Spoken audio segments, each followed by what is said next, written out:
40 দিনের একটি আমল করুন, ঋণের বোঝা থাকবে না, দোয়া কবুল হবেই হবে ইনশাআল্লাহ। খুবই চমৎকার একটি আমল। এই আমলটি আমি নিজে করে ফায়দা পেয়েছি। শেখ আহমদ সিরহিন্দি রহমতুল্লাহ আলাইহি উনি এই আমলটা করেছেন এবং উনি অনেক বড় বিপদ থেকে রক্ষা পেয়েছেন। উনি নিজেই বলেছেন যে আমার মতো বিপদে কেউ ছিল না, যেহেতু উনি অনেক জেল জুলুম সহ্য করেছে, অনেকভাবে কষ্ট করেছেন। উনি এই আমলটা করে বলেছেন যে আমার লাইফটাই চেঞ্জ হয়ে গিয়েছে। অনেকেই আমরা পেরেশানির ভিতরে আছি, অনেকে কষ্ট আছে, অনেকে অভাবের ভিতরে আছে, কারো কাছে কিছুই বলতে পারে না। আপনি যদি আল্লাহ তাআলার কাছে সঠিকভাবে চাইতে পারেন, অবশ্যই আল্লাহ তাআলা আপনাকে দিবেন। আল্লাহ তাআলা দেওয়ার জন্যই বান্দাদেরকে কিন্তু তাহাজ্জুদের সময় আল্লাহ তাআলা প্রথম আসমানে চলে আসেন বান্দাদেরকে দেওয়ার জন্য। অনেকে দেখবেন কঠিন বিপদের ভিতরে আছে, সন্তান কথা শোনে না, মা বাবা অনেকে ফোন দেয়, হুজুর আমার ছেলেটা কথা শোনে না, আমার মেয়েটা কথা শোনে না, তাকে সঠিক পথে চলতে বলি, সে সঠিক পথে চলে না। আবার অনেক সময় দেখবেন ঋণের বোঝা মাথায়, এতটা টেনশন থাকে, বারবার মানুষ ফোন করে, ঘরের ভিতরে এসে বারবার অপমানিত করে, ক্রিটিসাইজ করে, তুচ্ছ-তাচ্ছিল্য করে, মাথায় ঋণের বোঝা, টেনশনে ঘুম আসে না, কিভাবে এই ঋণ পরিশোধ করতে পারি।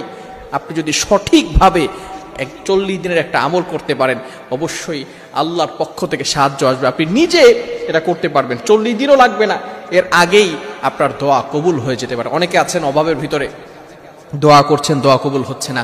অনেকের মেয়ের বিয়ে দিতে পারছেন না, আস্তে আস্তে মেয়ের বয়স বেশি হয়ে যাচ্ছে, মেয়ের বিয়ে হচ্ছে না।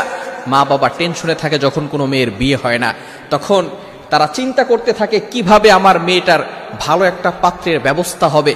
শুধু তাই নয়, অনেক সময় সন্তানরা কথা শোনে না, বিভিন্ন সমস্যার ভিতরে মানুষ পড়ে থাকে। এই বিপদগুলোর কথা আমরা অনেকেই জানি, কারণ আমরা কোনো না কোনো বিপদের ভিতরে পড়ে আছি। কেউ কিন্তু একেবারে সুস্থ নয়, বিভিন্ন টেনশন মাথার ভিতরে থাকে, অনেক টেনশন থাকে।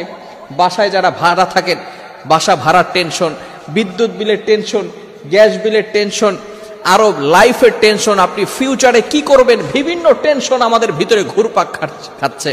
এজন্য এই ছোট্ট একটি আমল আপনি করতে পারেন। আমলটি হচ্ছে প্রতিদিন এশারের নামাজের পরে আপনি নামাজ পড়বেন। 5 ওয়াক্ত নামাজ অবশ্যই পড়তে হবে এবং ইয়াকিন থাকতে হবে যে আমি আমল করছি, আল্লাহ তাআলা আমাকে দিবেন।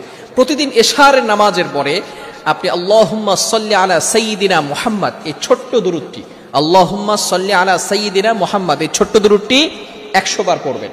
এরপরে লা হাওলা ওয়ালা কুওয়াতা ইল্লা বিল্লাহ 499 বার পড়বেন। কতবার? 499 বার। এরপরে লা হাওলা ওয়ালা কুওয়াতা ইল্লা বিল্লাহিল আলিয়্যিল আযীম, এটা পড়বেন মাত্র একবার। এরপরে আপনি আল্লাহ তাআলার কাছে দোয়া করবেন। অবশ্যই ইয়াকিন থাকতে হবে, বিশ্বাস থাকতে হবে।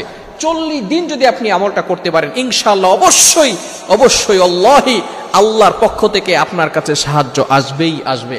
যদি আপনি ইয়াকিনের সাথে আল্লাহর উপর ট্রাস্ট করে, বিশ্বাস করে এই ছোট্ট আমলটি করতে পারেন, অবশ্যই আপনাকে নামাজ পড়তে হবে, 5 ওয়াক্ত সালাত আদায় করবেন। মনে রাখবেন, আপনি আল্লাহর পক্ষ থেকে ফায়দা নেবেন, কিন্তু আপনি আল্লাহ তাআলার ইবাদত করবেন না, নামাজ পড়বেন না, তাহলে কিন্তু হবে না।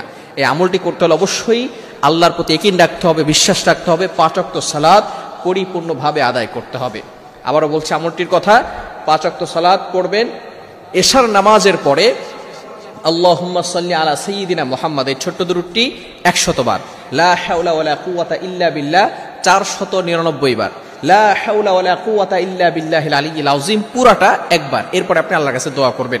বিশেষ করে মহিলারা, যে সমস্ত নারীরা, মা বোনরা এই ধরনের আমল করতে চান, তাদের কিছু অসুস্থতার সময় আসে। এই সময় তারা আমল না করে যখন সে সুস্থ হবে, তখন আবার যে কয়দিন আমল করেছিল তারপর থেকে আবার আমল করা শুরু করবে। এভাবে আমল করলে আল্লাহর পক্ষ থেকে সাহায্য আসবে। আল্লাহ তাআলা আমাদের সকলকে বুঝার তৌফিক দান করেন।